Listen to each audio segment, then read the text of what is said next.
আসসালামু আলাইকুম। মাটির চুলোয় রান্নাবান্না চ্যানেলে আপনাদের সবাইকে স্বাগতম। সবজি আমরা খেতে কে না পছন্দ করি?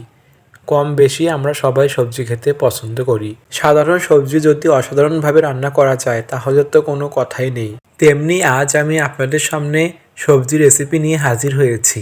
শীতের এই সময়ে শীতকালীন নানা রকম সবজি দিয়ে ঘরোয়া উপকরণে আমার মতো আপনারা খুব সহজেই এই সবজি রেসিপিটা করতে পারবেন যদি আপনারা আমার মতো করে এই সবজি রেসিপিটা একবার বাসায় বানান।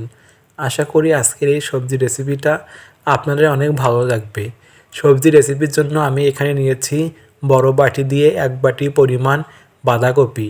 বাঁধাকপিগুলো আমি কিউব করে কেটে নিয়েছি। তারপর আমি এখানে নিয়েছি অর্ধেক বাটি পরিমাণ ফুলকপি। ফুলকপিগুলো আমি ছোট ছোট করে কেটে নিয়েছি। অর্ধেক বাটির একটু বেশি পরিমাণে বেগুন। বেগুনগুলো আমি কিউব করে কেটে নিয়েছি। আর নিয়েছি আমি সিমগুলো আমি কিউব করে কেটে নিয়েছি অল্প পরিমাণে একটু মূলাগুলো আমি কিউব করে কেটে নিয়েছি আমি 2টা বড় সাইজের আলুগুলো আমি কিউব করে কেটে নিয়েছি। আর আমি নিয়েছি 3টা মাঝারি সাইজের গাজরগুলো আমি কিউব করে কেটে নিয়েছি। সবগুলো সবজি আমি কিউব করে কেটে নিয়েছি। আর নিয়েছি একটা টমেটোটা আমি পরে কেটে নেব। আগে আমি সবগুলো সবজি পরিষ্কার করে ধুয়ে নেব। আমি সবগুলো সবজি পরিষ্কার করে ধুয়ে নিয়ে এসেছি। আমার সবগুলো সবজি পরিষ্কার করে ধুয়ে নেওয়া হয়েছে। সাথে আমি টমেটোটা ধুয়ে কিউব করে কেটে নিয়েছি। এখন আমি কড়াইটি চুলায় বসিয়ে দিয়ে কড়াইয়ের মধ্যে দিয়ে দেব 1.5 টেবিল চামচ পরিমাণ সয়াবিন তেল। তেলটা ভালোভাবে গরম করে নিয়ে আমি তেলের মধ্যে দিয়ে দেব পেঁয়াজ কুচি। দিয়ে দেব 3টা ছোট তেজপাতা। তারপর আমি পেঁয়াজগুলো কিছুক্ষণ নেড়ে আমি এর মধ্যে দিয়ে দেব 1/2 চা চামচ পরিমাণ পাঁচফোড়ন। তারপর আমি পাঁচফোড়ন দিয়ে আবারও পেঁয়াজগুলো কিছুক্ষণ নেড়ে বাদামি করে নেব। পেঁয়াজগুলো বাদামি করে নিয়ে আমি এর মধ্যে দিয়ে দেব সবজি।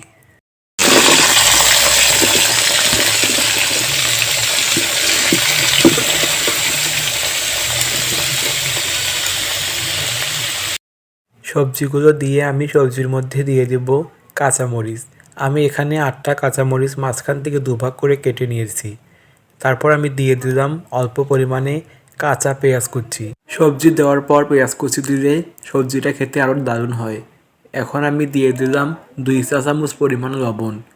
দিয়ে দেব 1 চা চামচ পরিমাণ হলুদের গুঁড়া।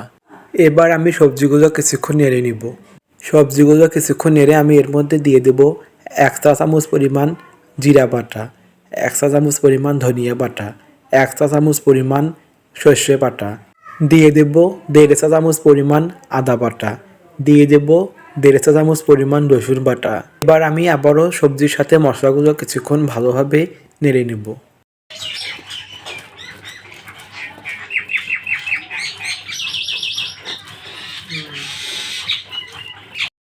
সবজির সাথে মশলাগুলো কিছুক্ষণ নেড়ে আমি ঢাকনা দিয়ে ঢেকে দেব। এ সময় চুলার জালটা মিডিয়াম আঁচে রাখতে হবে, তাহলে খুব সহজেই সবজিগুলো সিদ্ধ হয়ে যাবে। 4 থেকে 5 মিনিট পর আমি ঢাকনাটি উঠিয়ে নেব। যখন দেখবেন যে সবজি থেকে পানি ছেড়ে দিয়েছে তখন এর মধ্যে দিয়ে দিতে হবে টমেটো। এখন আমি সবজিগুলো কিছুক্ষণ নেড়ে সবজির মধ্যে দিয়ে দেব টমেটোগুলো দিয়ে আমি আবারও সবজিগুলো কিছুক্ষণ নেড়ে নেব।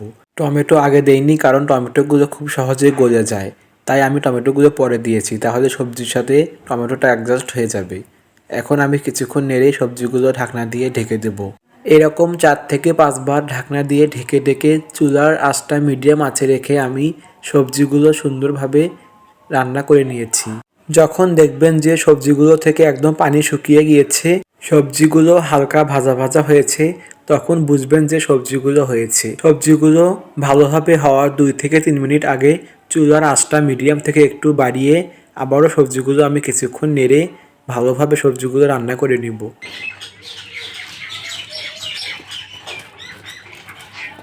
আমার সবজিগুলো হয়েছে। এখন আমি চুলা থেকে সবজিগুলো নামিয়ে নিব। চুলা থেকে সবজি কড়াইটি নামিয়ে এখন আমি একটা বাটির মধ্যে সবজিগুলো পরিবেশন করব। দেখতে পাচ্ছেন যে আমার সবজি রান্নাটা কত সুন্দর হয়েছে, সাথে সবজির কালারটা অনেক সুন্দর হয়েছে। পরোটা, রুটি, গরম ভাত সবটার সাথে এই সবজিটা অনায়াসেই সপরিবারে উপভোগ করতে পারবেন। এবার আমি এই সবজির উপরে একটু ধনেপাতা দিয়ে সবজিটা সুন্দরভাবে পরিবেশন করব। আশা করি আজকের এই সবজি রেসিপিটা আপনাদের অনেক ভালো লেগেছে। আমি আপনাদের অনেক সহজ উপকরণে ঘরোয়া পদ্ধতিতে ঝটপট এই সবজি রেসিপিটা দেখিয়েছি। এরকম করে আপনারাও এই সবজি রেসিপিটা বাসায় করবেন।